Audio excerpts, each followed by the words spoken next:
লেখা রয়েছে 10 বছর পর পুজোর ডেস্টিনেশন আবার দেশপ্রিয় পার্ক। দেশপ্রিয় পার্কে কিন্তু এই যে সব থেকে বড় দুর্গা হয়েছিল তো চলেছে কিন্তু একদম প্রতিমা যেখানে তৈরি হচ্ছে তার সামনের দিকেই দেখতে হচ্ছে খুবই কিন্তু সুন্দর একটি প্রতিমা তৈরি হচ্ছে। মা কিন্তু একদম দাঁড়িয়ে রয়েছে। কালচারাল অ্যাসোসিয়েশনের যে ব্যানার সেই ব্যানার কিন্তু এখানে রয়েছে। এবার কিন্তু তাদের 75তম বর্ষ। হ্যালো বন্ধুরা, সবাই কেমন আছো? আশা করি সবাই খুব ভালো আছো। আমিও খুব ভালো আছি। আর তোমাদের সকলকে স্বাগত পুজো প্রস্তুতির আরো একটা নতুন ভিডিও নিয়ে। তো এই মুহূর্তে কিন্তু আমি চলে এসেছি কলকাতার একটি বহু পুরনো পুজো এবং খুবই ফেমাস পুজো, সেটা হচ্ছে দেশপ্রিয় পার্ক। আমার পেছনে যেটা মাঠটা দেখতে পাচ্ছ, এই মুহূর্তে আমি সেই দেশপ্রিয় পার্কের মাঠে কিন্তু আমি দাঁড়িয়ে রয়েছি। আর আমার সামনে কিন্তু রয়েছে দেশপ্রিয় পার্কের এই পুরো পুজো মণ্ডপ। দেখতে পাচ্ছ একটা বিশাল বড় কিন্তু একটি পুজো মণ্ডপ তৈরি হচ্ছে। সামনে কিন্তু বিশাল বড় বাঁশের একটা স্ট্রাকচার করা রয়েছে এবং ওপরটা দেখতে পাচ্ছ, ওপরে কিন্তু পুরো তিরপল দিয়ে ঢাকা হয়ে গেছে এবং এই জায়গাটা কিন্তু বিশাল বড় একটা স্ট্রাকচার তৈরি হয়েছে। আচ্ছা যাবো, চলো ভেতর দিকে কিরকম কি কাজ হচ্ছে সেগুলো তোমাদের সঙ্গে শেয়ার করবো।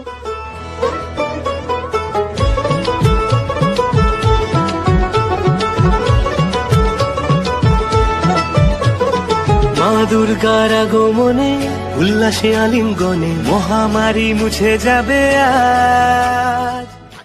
তো দেখো হয়ে গেছে কিন্তু সন্ধে। আর ইতিমধ্যে কিন্তু দেখো পুরো মাঠের যে প্যান্ডেলের দিকে যত লাইট আছে সব লাইট কিন্তু চলে গেছে। আর এই মুহূর্তে কিন্তু চলে এসেছে একদম মণ্ডপের ভেতরের যে এন্ট্রি, সেই এন্ট্রির সামনে। আর দেখো এখানে কিন্তু প্রচণ্ড জোর কদমে কাজ চলছে। এখানে দেখো অনেক কিন্তু প্লাইয়ের কাজ কিন্তু হয়ে গেছে, অনেক ফ্রেম তৈরি হচ্ছে, এখানে অনেক বাটাম দিয়ে অনেক ফ্রেম তৈরি হচ্ছে। আর এখন যেই জায়গাটা আমি রয়েছি এটা কিন্তু একদম এই মণ্ডপের গর্ভগৃহ। আর এখানে কিন্তু বসবে প্রতিমা। দেখতে হচ্ছে প্রতিমার জায়গাটা কিন্তু বিশাল বড় করে তৈরি করা হয়েছে। আর এখানে দেখো এখানে কিন্তু সমস্ত যত দাদারা আছে সবাই কিন্তু কাজ করছে। এখানে কিন্তু চলছে প্লাইয়ের কাজ। দেখো কত সুন্দর সুন্দর কিন্তু ফ্রেম তৈরি হচ্ছে। আর এখানে কিছু কিছু পিলার রাখা রয়েছে, একটু দেখাই দূর থেকে। এখানে দেখো এখানে কিন্তু কিছু পিলার রাখা রয়েছে। আর এদিকে কাজ চলছে এখন ফ্রেম তৈরি করা, সেই ফ্রেম দেখো এখানে কাজ চলছে, জোর কদমে কিন্তু চলছে কাজ এখানেও।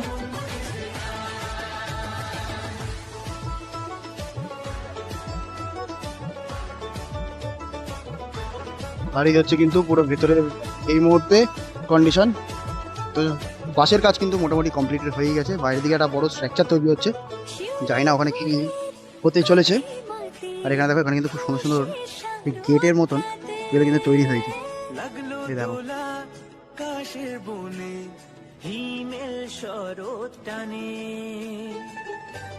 খুবই কিন্তু সুন্দর লাগছে এগুলো দেখতে। আর একটু কাছ থেকে দেখাই, দেখো খুবই কিন্তু সুন্দর লাগছে। এগুলো আই থিঙ্ক গেটে বসবে বা বাইরে বাড়ির ভেতরে কোনো কাজ হতে পারে। ঠাকুর যেখানে বসবে মানে প্রতিমা যেখানে বসবে সেখানটা কিন্তু বড় করে কিন্তু রেডি করা হয়েছে। দেখতে পাচ্ছ খুব সুন্দর লাগছে কিন্তু। খুবই কিন্তু চলছে জোর কদমে কাজ এখন দেশপ্রিয় পার্কে।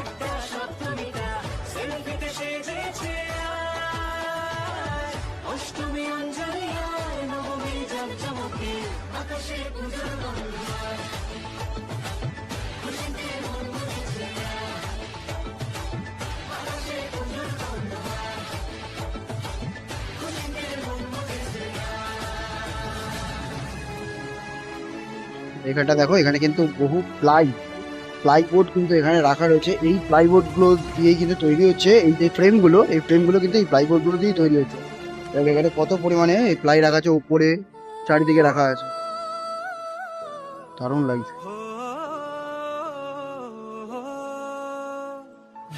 সবাই কিন্তু একদম জোর কদমে কাজ করছে এই মুহূর্তে দেশপ্রিয় পার্কে। দেখো এখানে কিন্তু বহু সংখ্যক বাঁশ কিন্তু এখনো পর্যন্ত এখানে রাখা রয়েছে এবং এখানে দেখো এখানে কিন্তু অনেক লাই বাটাম কিন্তু এখানে রাখা রয়েছে।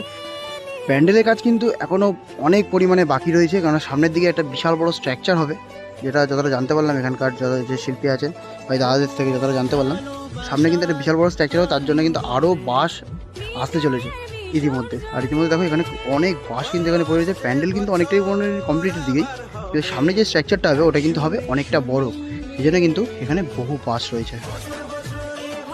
আমি কিন্তু ইতিমধ্যে রয়েছি মণ্ডপের একদম পেছন দিকে, যেখানে গেটটা রয়েছে, যেখান থেকে আউট গেট, সেই গেটের সামনে কিন্তু তাদের একটা ব্যানার দেখতে পাচ্ছি। এখানে কিন্তু লেখা রয়েছে 10 বছর পর পুজোর ডেস্টিনেশন আবার দেশপ্রিয় পার্ক। দেশপ্রিয় পার্কে কিন্তু এই যে সব থেকে বড় দুর্গা হয়েছিল কোনো কারণে বন্ধ করে দেওয়া হয়েছে, এটা অনেকেই আমরা জানি, আমরা অনেকে দেখেছি। এখানকার যে সব থেকে বড় দুর্গা কলকাতার মধ্যে কিন্তু সব থেকে বড় দুর্গা কিন্তু দেশপ্রিয় পার্কেই হয়েছিল। তো 10 বছর পর পুজো ডেস্টিনেশন আবার দেশপ্রিয় পার্ক। দেখা যাক কীরকম কী থিম করতে চলেছে এখানে, সেটা তোমাদেরকে তো নিশ্চয়ই জানাবো। আর এইবারে কিন্তু শেয়ার করবো তোমাদের সঙ্গে কলকাতা আরও একটি জনপ্রিয় পুজো মণ্ডপ, যেটি হলো ত্রিধারা। তো চলো ত্রিধারায় গিয়ে দেখা যাক কীরকম কী পুজোর প্রস্তুতি চলছে। আর এই মুহূর্তে কিন্তু তোমাদেরকে দেখাতে চলছি কলকাতার আরও একটি পুজো কমিটি, যেটা হলো গড়িয়াহাটের এরিয়াতে অবস্থিত ত্রিধারা। ত্রিধারা কিন্তু আমরা সকলেই জানি, ত্রিধারা কিন্তু প্রত্যেক বছরই খুব সুন্দর সুন্দর প্রতিমা এবং প্যান্ডেল কিন্তু আমাদের উপহার দেয়। কিন্তু আজকে আমি চলে এসেছি তোমাদের সঙ্গে শেয়ার করছি ত্রিধারায় প্যান্ডেল প্রস্তুতি কতদূর এগিয়েছে সেটা তোমাদের সঙ্গে শেয়ার করছি। আর এই মুহূর্তে রয়েছে কিন্তু একদম আমি ত্রিধারা যে পুজোটা হয় সেইখানেই কিন্তু একদম দাঁড়িয়ে রয়েছি। দেখতে পাচ্ছ হিউজ বড় কিন্তু এইখানেও পুজো প্যান্ডেল তৈরি হচ্ছে। অনেক দূর থেকে কিন্তু মানে একদম ওই সামনে থেকে কিন্তু এই পর্যন্ত মানে এই মোড় পর্যন্ত কিন্তু পুরোপুরি কিন্তু প্যান্ডেলটা তৈরি হচ্ছে। এটা হচ্ছে বিশাল বড় কিন্তু একটা স্ট্রাকচার, আর এটা কিন্তু হয় একদম রোডের ওপরেই। আর এবছর কিন্তু 2025-এ এনাদের 79তম বর্ষ পদার্পণ করেছে ত্রিধারা এই পুজো কমিটি। আর এবার তোমাদেরকে একটা ভালো জিনিস দেখাই, যেটা এই মুহূর্তে আমি দেখতে পাচ্ছি এবং তোমাদেরকে দেখানোর চেষ্টা করব, সেটি হলো এখানকার প্রতিমা। প্রতিমা কিন্তু দেখতে পাচ্ছ তৈরি হচ্ছে কিন্তু ভেতরেই, আর একদম সিম্পলের ওপরেই থাকে কিন্তু প্রত্যেক বছর এখানকার প্রতিমা, এবং খুবই কিন্তু সুন্দর করে তৈরি করা হয় পুরো পুজো মণ্ডপ এবং এখানকার প্রতিমা। অপূর্ব সুন্দর লাগছে কিন্তু ত্রিধারার এই পুজো মণ্ডপ। এখান থেকে দেখো একটা সিঁড়ি মতন করা হচ্ছে, আর আই থিঙ্ক প্রতিমা এইখানটায় বসতে পারে, কারণ এখানে একটা বড় স্ট্রাকচার করা হয়েছে, উঁচু স্টেজ মতন। প্রতিমা হয়তো একটু উঁচু দিকে থাকবে, আমরা রাস্তা দিয়ে যেমন, আর এটা কিন্তু দেখো রাস্তার মধ্যে হয়তো রাস্তাটা কিন্তু ব্লক হয় না। আর এই দেখো এদিকেও কিন্তু প্যান্ডেলের কাজ হয়েছে, এপারটাও কিন্তু এবারে নিয়ে নিয়েছে। প্রতি বছর ওপারেই থাকে, এবছর কিন্তু এই সাইডটাও কিন্তু নিয়ে নেওয়া হয়েছে।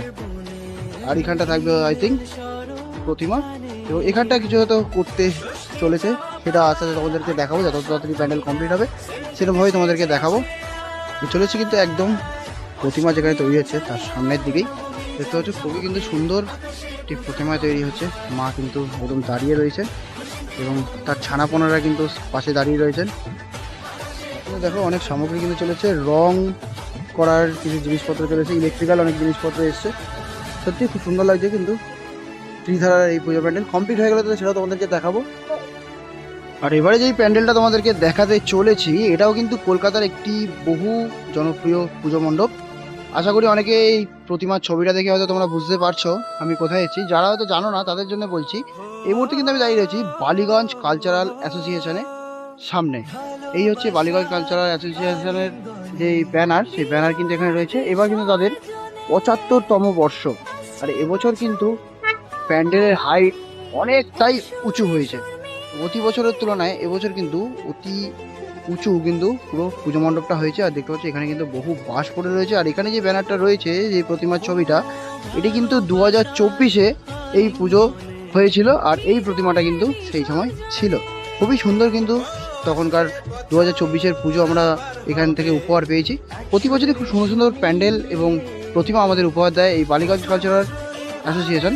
তো এই বছর কিন্তু এনাদের 75তম বর্ষ। এবছর জানি না কীরকম কী হতে চলেছে, অবশ্যই ভালো কিছু হবে, সেটা তো তোমাদেরকে দেখাবোই। আর এই মুহূর্তে কিন্তু পুরো পুজো মণ্ডপটা তিরপল দিয়ে ঢাকা দেওয়া রয়েছে, যাতে বাইরে থেকে কেউ না পুজো মণ্ডপটা ভেতরে কি হচ্ছে সেটা না দেখতে পারে। একবারে কিন্তু মহালয়ার দিনই কিন্তু এনাদের উদ্বোধন, সেদিনকেই সমস্ত মানুষ কিন্তু আসবে এই পুরো পুজো মণ্ডপটা দেখার জন্য।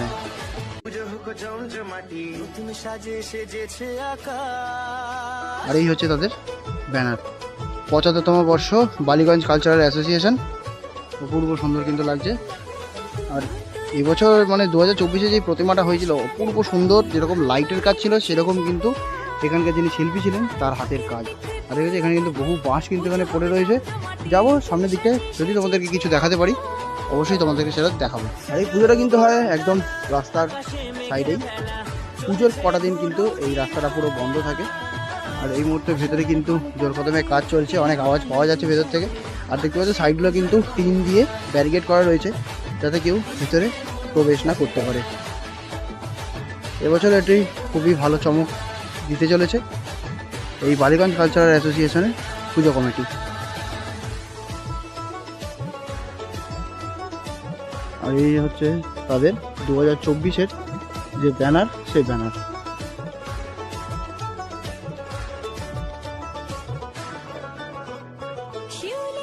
আর এখানে রয়েছে কিন্তু তাদের পুজো মণ্ডপ।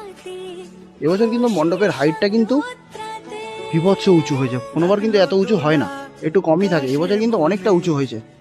নিশ্চয়ই খুব ভালো হতে চলেছে 2025-এর বালিগঞ্জ কালচারাল পুজো অ্যাসোসিয়েশনের এই পুজো মণ্ডপ। তো কেমন লাগলো আজকের এই 3টে মণ্ডপের ভিডিও তোমাদের সঙ্গে শেয়ার করলাম। 3টে মণ্ডপের সেরকম কী কাজ এগিয়েছে সেটা তোমাদের সঙ্গে শেয়ার করলাম। যদি ভালো লাগে থাকে আজকের এই ভিডিওটা অবশ্যই কিন্তু লাইক করতে ভুলো না। দেখা হচ্ছে নতুন কোনো প্যান্ডেলের ভিডিও নিয়ে। আজকের জন্য এই পর্যন্তই। সবাই ভালো থেকো, সুস্থ থেকো এবং আমার কিন্তু পাশে থাকতে হবে।